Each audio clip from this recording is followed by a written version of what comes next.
В Башгоспедуниверситете в дни весенних каникул проходит лагерь-интенсив дневного пребывания. Участниками образовательной смены стали около 80 ребят из уфимских школ.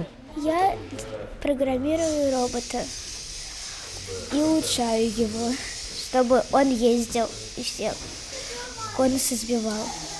Мне интересно здесь заниматься, потому что здесь можно делать своих роботов, чтобы они светились. Программа смены включает разнообразные занятия, ориентированные на развитие физических, культурных и интеллектуальных способностей детей. В технопарке школьники посещают занятия по фиджитал-спорту и играм с элементами виртуальной реальности, ораторскому мастерству, творческим направлениям. В Центре педагогических компетенций проходят занятия по вокалу, хип-хопу, анимации. Вот такая должна быть база, и надо чуть-чуть прямо сделать. Вот все, мы построили.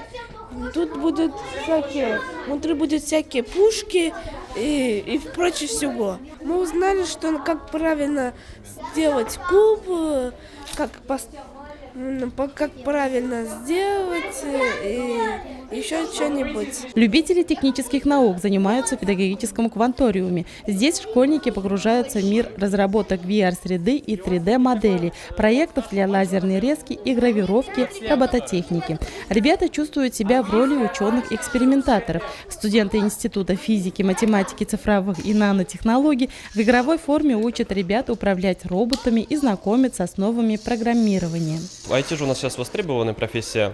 Они учатся Scratch программировать, но также если вот ребенок окончит 10 занятий, после этого он сможет еще программировать более сложные комплекты. Их уже надо как обычным кодом писать программы сами. Но так как они уже основную структуру знают, это им сложно с ним составить. Комплекс занятий в Акмолинском университете поможет учащимся в развитии академических и творческих способностей, а также в выборе будущей профессии.